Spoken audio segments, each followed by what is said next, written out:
Supplies for pressure canning. My name is Marnie McCracken. I am a farm production extension specialist for Manitoba Agriculture and Resource Development out of the PAW office. It can be very overwhelming to go into the store to get canning supplies. There's lots and lots of equipment and supplies in the store, and it can be difficult to know what is it that I need to have and what would be nice to have and helpful when I'm doing my pressure canning. So we're going to go through a list of the things that you will find helpful and handy to have when pressure canning. So what is needed for canning low acid foods in a pressure canner? The following is a list of supplies, and some of them you may already have in your kitchen, but some of them you may need to purchase. So what you need is the food that is ready and prepared for canning, whatever you're planning to pressure can. You need a stovetop pressure canner. You need canning jars with lids and rings, a jar lifter, a magnetic lid lifter, and a small pot, a large spoon and a funnel. And when I say large spoon, that could be a soup ladle. And then some other items, a clean cloth and a clean kitchen towel, some vinegar, water, labels and or a marker. And I'll go through these supplies in more detail on the next few slides. So food that is ready for canning can include things like fish, meat, soup, stews, leftovers from that big batch of chili, or really any other foods. Sometimes it's raw, like the fish or meat. Sometimes it's cooked. However, if you want to can these low acid foods, you need a pressure canner. Water bath canning is only for high acid foods like jams, fruit preserves, and things like pickles. Low acid foods must be heat processed in a pressure canner, as pressure canners heat under pressure to a temperature that is higher than boiling water. This process kills microorganisms and bacteria in the ingredients, specifically botulism. As mentioned, low acid foods include vegetables, meat and game, poultry, seafood, soup stews, tomatoes, vegetable sauces, and tomato meat sauces. If you are not sure if it might be a low acid food, you should pressure can it to be safe. There's no harm in pressure canning foods. It doesn't turn them to mush or anything like that. But it can be a good way to have food on hand that's basically ready to eat. You just need to pop open the jar. And I've got a slide there of some foods that are pressure canned. There's pulled pork, there's some soups, there's some stew, there's potatoes, some chicken, some chili. So a variety of foods that you can safely pressure can. A pressure canner, it's basically a large pot with a locking lid, a pressure gauge or a weight, a steam vent, and a jar rack. They can be purchased in a number of stores and are readily available. Just make sure you get one that isn't too heavy for your stovetop. And usually the ones that are too heavy are the ones that are very large, and then you would fill with lots of jars and they become very heavy. So just make sure that you stay away from ones that are too heavy for your stovetop. There are many factors to consider in order to can safely, so always read and follow the instructions that come with your pressure canner. These manuals have great information on how to pressure can, pressure cook, and are full of really good recipes. And your pressure canner, when you get your manual, it'll have a website to probably a more in-depth manual that can be even more helpful. These pressure canners, they can double as a water bath canner, so you could do some of those things, can some jams and jellies and so on, and use the same large pot. But you do need to remove the overpressure plug and the pressure regulator from the canner cover or the lid and set them aside. And then you can water bath preserved jams, jellies, pickles, and other high acid foods. So it's a really very useful pot to have. Pressure canners are not to be confused with pressure cookers. Pressure canners are the only reliable way to safely can low acid foods. Canning times and pressures have been tested using the stovetop pressure canners. Electric pressure cookers may not have the capacity and pressure control to process canned foods safely.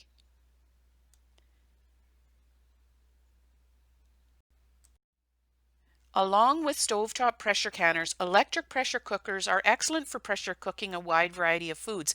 Just don't can in them. Water bath canners, as pictured on the left, are also not safe for canning low acid foods. They are for canning jams, jellies, pickles, and other high acid foods. You need to get some canning jars with lids and rings, and there are various sizes and shapes of jars to pick from in the store. And when you buy new, as pictured on the screen, they come with the lids and the rings included right with the jars. Do not reuse grocery store jars that once held spaghetti sauce, mayonnaise, or other foods. The glass is usually not as thick, which makes them more likely to shatter or explode when heated. As well, the lids cannot be reused, so ensuring a good seal is unlikely, leading to potential food spoilage. While there are many different sized jars in terms of volume, all canning jars fall into one of three categories based on the diameter of their mouths or tops. There are regular or standard jars. They're the smallest diameter at the top at 70 millimeters on the far left. In the center are gem jars, and they are 78 millimeters in diameter. And wide mouth jars are the largest across at 86 millimeters. The jars you select may depend on what you are canning and the size of jar that works for you or your family. Perhaps a smaller size jar for an individual serving of fish works well, and a larger jar works better for chili. That being said, if possible, try to use only one of the three, regular, gem, or wide mouth. Then you only have to stock one size of lid. I will explain how the lids are sold in a bit, but let's cover the various jars and jar sizes first. Regular or standard. There are various sized jars within this category. However, the diameter of the tops or the mouths are all the same. You can see in the picture that there are very small sized jars. There are some round, there are some square, there's a quart sealer, and in fact there are larger jars in this category as well. The lids, however, are all the same. They are all interchangeable, and they come in a red box. Gem jars. These are the original manufactured canning jars. They used to have the glass lids with those red rubber rings for sealing. The lids and rings for these jars, they come in a yellow kind of orange colored box. Now, of special note, gem jars are not being manufactured anymore, so as breakage occurs, the market for the lids will get smaller and metal lid production will likely be discontinued. So you may want to purchase a different type of jar. Wide mouth canning jars, just like it sounds, these jars have the widest diameter of top at 86 millimeters. They also come in a variety of different sizes as pictured on the screen. Jar lids and rings. The snap lids, named for the sound they make when the seal sets, come in two pieces. There is a flat metal piece that is held in place by a metal screw band. The flat lid part has a self-sealing gasket that forms an airtight seal and snaps closed as the jar cools. Lid should be discarded after each use and new lids used. Metal screw bands, however, can be reused over and over again unless rusty. These small boxes, as pictured in the middle of the screen, hold lids only, while the larger boxes hold the lids as well as the rings. Stocking the same category of jars like regular, gem, and wide mouth means, however, you only need to buy one size of lids, which can be very handy and cost saving. So a note on your jars and rings. Hang on to your jars and rings. If you give some of your canning away to friends or family, ask for your jars back. This will save you from having to buy new ones every year. Store your jars all together in a location where you can find them. Some folks keep the boxes that they come in and store their canning and empty jars in the boxes. Hang on to your rings too. As pictured in the right, there's some of the rings that I've hung on to, and I just have them in a Ziploc bag. The next time you do canning, you can find these jars and the rings and so on and use them over and over again. This way, the only item you need to buy for canning the next time you get started are the small metal lids, and everything else can be used for years and years. Canning tool sets. Canning tools are sold in sets or individually. The set comes with all the tools you need for canning. The price for the entire set can be comparable to just buying a couple of tools, so sometimes it can be less expensive in the long run to buy a set of tools that include a jar lifter, a lid lifter, and so on, rather than buying them individually. However, if you are going to buy just one tool, the one you must have is a jar lifter. This tool is used for lifting hot jars by their necks. I haven't found any other kitchen utensil that works as easily or as safely as this one. Magnetic lid lifter and small pot. This magnetic lid lifter is a handy little tool that can be purchased as part of a canning tool set or purchased individually. It has a magnet on one end and it grabs the metal lids out of the small pot of hot water. If you decide you don't need it or you don't have one, a set of kitchen tongs or a fork will work as well. Now, the small pot of hot water is where the metal lids are stored until they're used. The warm water softens the gasket to aid in the adherence to the jar. A funnel and a large spoon or soup ladle. Trying to pour soup or stew, or in this case, baked beans, into the jars can be messy, and a wide-mouthed funnel is a big help when filling the jars. It fits inside the neck of the jar and helps to keep the jar rims clean.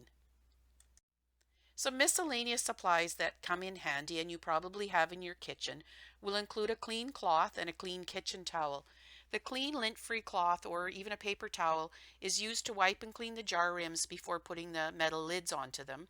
And a clean kitchen towel is where you will set your jars after you lift them out of the pressure canner. Vinegar is used to prevent water stains and mineral buildup from hard water on the jars and on the inside of your canner. Add 2 tablespoons or a couple of capfuls of just regular white vinegar to water in the pressure canner. Water, of course, is for the jars in the pressure canner and also for that small pot where the metal lids were being heated. Labels and or a marker. This is to identify the contents of the jars and the date prepared. New jar sets come with peel and stick labels. These labels should be stuck onto the metal lid on the top of the jar. I don't recommend sticking the labels directly onto the glass jars because when you want to reuse your jars, first you need to soak that old label off, which can be frustrating. However, attaching the label to the top metal lid is easy as you discard the lid and use a new one anyway. If you don't have labels, a marker can be used. Write the information right on the top of the metal lid after your jars cool. Supply storage. Often you only can once or twice a year and your materials can wander away and be difficult to find. Therefore, you can store your supplies right inside the canner or in a box or container where they can be easily located when you need them. Now that you've got your supplies all lined up, whether it's potatoes or soup or stew or fish or meat, whatever it is that you're canning, you can begin your pressure canning and you'll be able to store those foods for a good many months. If you are looking for additional resources specific to Northern Manitoba, check out the Manitoba government website. There are a lot of resources listed on the Indigenous and Northern Relations webpage. You can also go for the videos to Manitoba Agriculture's YouTube channel. There's a Northern Gardening playlist there where all our recent videos and videos that may be added, they'll be all on that Northern Gardening playlist. Check back often. We're adding resources and materials to those spots often.